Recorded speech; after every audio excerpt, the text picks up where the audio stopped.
오늘 이야기는 사장, 근로자 모두가 알아야 할 내용이다. 여러분은 일을 왜 하는가? 생계 때문에 침대에서 억지로 기어나온 적 없는가? 당신이 그 일을 하기 전에, 아니 혹은 사회에 나오기 전에도 생계 때문에 일할 거라고 예측이나 하고 있었을까? 전 세계 근로자들 중 90%는 일을 싫어한다. 그들은 일이 성취감이 아니라 좌절감을 안겨준다고 말한다. 그리고 오늘 풀어낼 내용을 이해하지 못한 사람들은 평생을 좋아하는 일만 하고 싶다 되풀이하며 급여를 주는 지옥으로 매일같이 출근 도장을 찍게 된다. 10분 안에 책 한 권. 안녕하세요, 장독대입니다. 오늘은 인간의 본성에 대한 연구를 끊임없이 하고 있는 베리 슈워츠라는 인물의 저서 우리는 왜 일하는가를 바탕으로 저의 생각을 전해드릴게요. 여러분은 왜 일하나요? 흔히 상사에게서 듣는 먹고 살기 위해서와 같은 이유일까요? 정작 자신의 일에 만족하는 사람들에게 왜 그 일을 하는지 물어보면 돈 이야기는 거의 나오지 않았습니다. 도전 정신이 있었고 일 자체가 그들의 능력을 최대한 발휘하게 하여 한계를 벗어나 편안한 영역 밖으로 나가게끔 밀어붙입니다. 근로자로서, 인간으로서 두 역량을 모두 개발하며 새로운 것을 배우는 거죠. 궁극적으로 자신이 하는 일이 의미 있다고 생각하기 때문에 자기 일에 만족하며 일하는 겁니다. 하지만 이런 사람들은 드물다는 증거에 맞서 우리는 왜 그런지를 따져봐야 합니다. 지금부터 제이와 K 두 사람의 이야기를 들려드릴게요. 제이는 학창시절 아르바이트를 하면서부터 식당, 주유소, 패스트푸드 전문점, 우유 배달, 전단지 붙이기, 노동일, 딜리버리, 설거지 업무 등을 하며 이른 나이 각종 일들을 숱하게 경험했다. 그는 성인이 되어 직장일을 하게 돼서도 일은 그저 돈을 벌기 위한 수단이었다. 미디어에서 일이 재미있다는 사람들을 보면 천직이겠지 하며 코웃음을 치는 정도였고 일에는 귀천이 있다고 믿으며 의미와 재량권, 자율권, 발전할 기회들을 가진 직업만이 그렇게 말하는 거라 믿었다. 다시 말해 좋은 일이라는 것은 변호사, 의사, 은행원, 교사, 소프트웨어 개발자, 기업의 최고 경영자와 같이 소수의 영역만이 일에 만족을 하는 거라 여겼다. 제이는 더 나은 복지를 원했고 더 나은 환경만을 원했고 급여가 적다면 근무할 이유가 없다라고 생각하며 일을 했다. 그리고 제이는 급여 이외에는 일을 할 이유가 없었기에 이직이 잦았고 직장 동료들과의 관계에 있어서도 일로 만난 사이 그 이상도 이하도 아니었다. 리더십이 있는 동료들을 보면 속으로 사서 고생한다, 가만히 있으면 중간은 간다 라고 말하며 그들을 힐난했다. 그렇게 그는 성인이 되어서도 더 많은 지옥 속에서 일을 하며 주 5일에서 주 6일, 간혹 주 7일간 일을 하며 그저 더 많은 급여를 받기 위해서 일을 하다 보니 발전은커녕 더 일할 이유가 없어졌고 그러면서도 매일같이 침대에서 억지로 시체 같은 몸을 이끌고 매일 똑같은 일과의 지옥으로 스스로 몸을 던지는 일을 무려 3년 이상 지속했다. 시간이 지날수록 능력은 제자리고 더 많은 시간을 투자해야만 하고 그 일이 더 재미없어져 내 인생까지 갉아먹는다고 느끼기에 충분했다. 반면 K라는 사람이 있다. 그도 제이와 마찬가지로 어려서부터 많은 일을 해왔지만 그는 조금 달랐다. 그는 식당에서 일을 했다. 큰 회사의 직속으로 있는 F&B 식당이다 보니 직무기술서와 체크리스트가 난무했지만 그는 그 체크리스트는 최소한의 일이고 나를 위한 일은 따로 있다고 여겼다. 나이 드신 이모님들과 일을 한 탓에 젊은 K는 스스로 매일 1시간씩 일찍 출근해서 20kg가량이 되는 기름통 수십 개를 매일같이 혼자서 날랐고 6개 이상의 튀김기를 혼자서 매일 세척하면서 하루를 시작했다. 나이 드신 이모님들의 텃세에도 굴하지 않고 가장 먼저 출근하고 가장 늦게 퇴근하며 남들이 어려워할 만한 일을 혼자서 해냈다. 그렇게 동료와 이모님들의 신뢰를 얻었고 가장 막내인 K는 비공식적으로 가장 높은 급여를 받게 된다. 더 많은 업무를 해야 했고 더 많은 관리를 할 일이 늘어났지만 그가 구성한 일의 한 부분이라고만 생각했다. 그는 신념이 있었고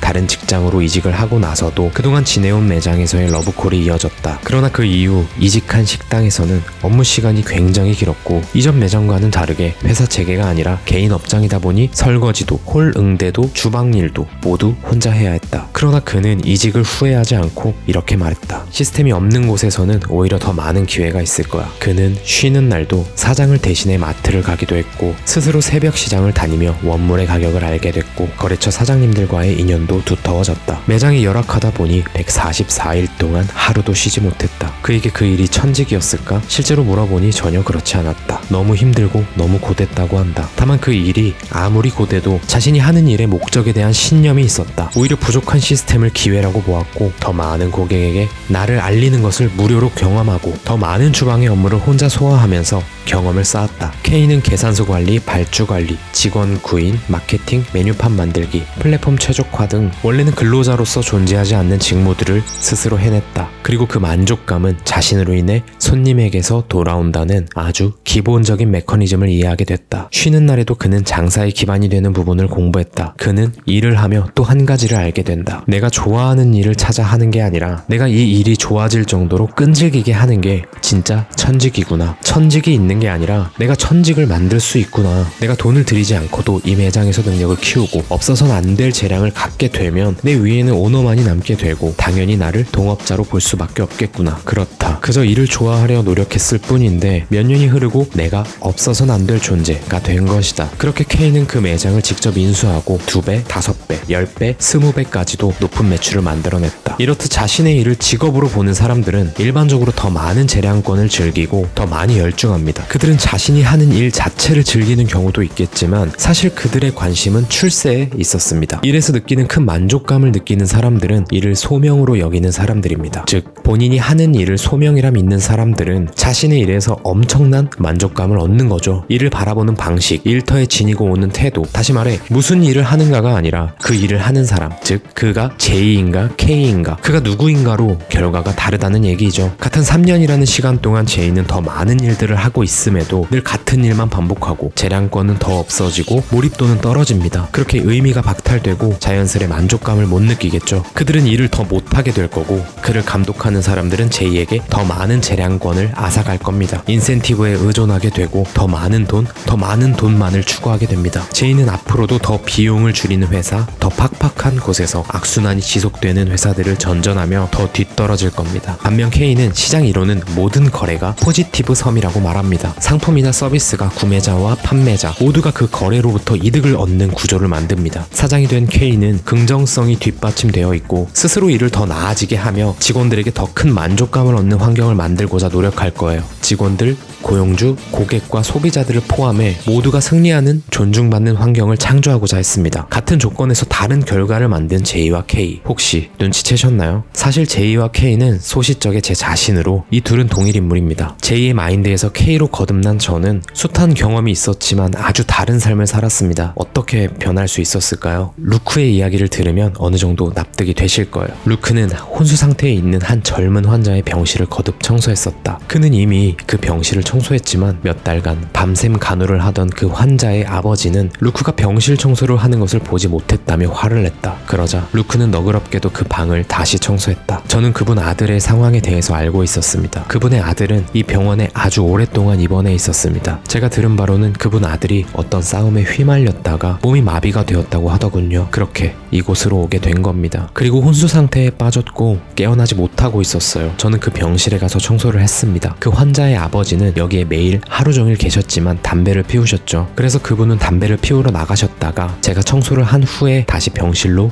돌아오시곤 하셨어요. 어느 날 그분을 복도에서 만났는데 갑자기 흥분을 하시면서 제가 청소를 하지 않았다고 주장하셨죠. 제가 그 방의 청소는 물론 그런 모든 일들을 하지 않았다고요. 따지고 싶었지만 저는 그저 죄송하다며 다시 청소했습니다. 아들이 이 병원에 6개월째인데 그분의 심경을 이해할 수 있어서 그랬습니다. 이런 특성을 가진 이들은 소명이라 부르며 자신의 일을 생업이 아닌 직업으로 여겼습니다. 생업은 최소한의 정도로만 일을 합니다. 그들은 돈 때문에 일하며 돈을 더 많이 벌 수 있는 기회가 있으면 주저없이 직업을 바꿉니다. 그들은 은퇴에 목매이지만 끊임없는 노동을 추구합니다. 반면 자신의 일을 직업이라고 보는 이들은 일 자체를 즐기기도 하지만 궁극적으로 출세를 목적으로 더 나은 위치로 나아가는 궤도를 따르고 있죠. 루크 그는 건물 관리인이지만 병원 관리인으로서 작 크래프팅을 일구었으며 환자들의 행복과 건강 증진이 목적인 조직이라 여겼습니다. 그로 인해 자신이 중요한 역할을 하고 있다고 믿는 겁니다. 나아가 그 직업에 귀천을 논할 게 아니라 그 일을 의미 있게 만드는 것은 그들이 고객들과 상호작용을 하며 습득하는 저마다의 기술이 아닐까 생각합니다. 똑같은 방식으로 바닥을 청소하더라도 더 높은 목적의식을 지니고 있는 것, 더 많은 체크리스트와 직무 기술서 그리고 근로계약서가 아니라 올바른 일을 하고 싶어하는 업무 태도를 육성하는 이해하는 것이 중요한 거죠. 코브라 이펙트라는 말 아시나요? 인도가 영국의 지배를 받던 당시 코브라 수 감축을 위해 코브라 포획을 하면 포상금을 지급하기로 한 정책이 처음엔 효과를 보이는 듯 했습니다. 얼마의 시간이 흐른 후에는 많은 인도인들이 오히려 보상금을 받기 위해 코브라를 집마다 사육해 그 수가 더 늘었다는 것에서 유래한 개념입니다. 국내 정책 중 6개월을 근무하고 퇴직하면 지급하는 퇴직급여가 떠오릅니다. 취지는 산으로 가고 퇴직의 이점만을 생각해 좀 더 편한 생활만을 추구하는 현실이 되어버렸죠. 더 이상 최악에 만족하지 않았으면 좋겠습니다. 우리는 스스로가 우리의 상사 그리고 우리의 동료들에게 더 높은 곳을 추구하자고 요구할 시간입니다. 베리 슈어츠의 책 속의 한 구절로 오늘의 영상 마치겠습니다. 당신이 생각하기를 사람들이란 기본적으로 게으르고 일하기 싫어하며 그들이 일을 할 때 오직 급여에만 관심을 갖는다고 믿기 시작하면 그 믿음을 기초로 머리를 쓸 필요 없이 반복적이고 동기를 부여하기 위한 급여에 의존하고 오직 효율성에 초점을 맞춘 업무 환경을 창조할 것이다. 그렇게 급여만을 위한 삶을 살게 된다. 이것이 당신이 꿈꾸던 평범한 삶인가? 그게 아니라면 목숨이 여러 개여서 이번 생은 그렇게 살기로 한 건가?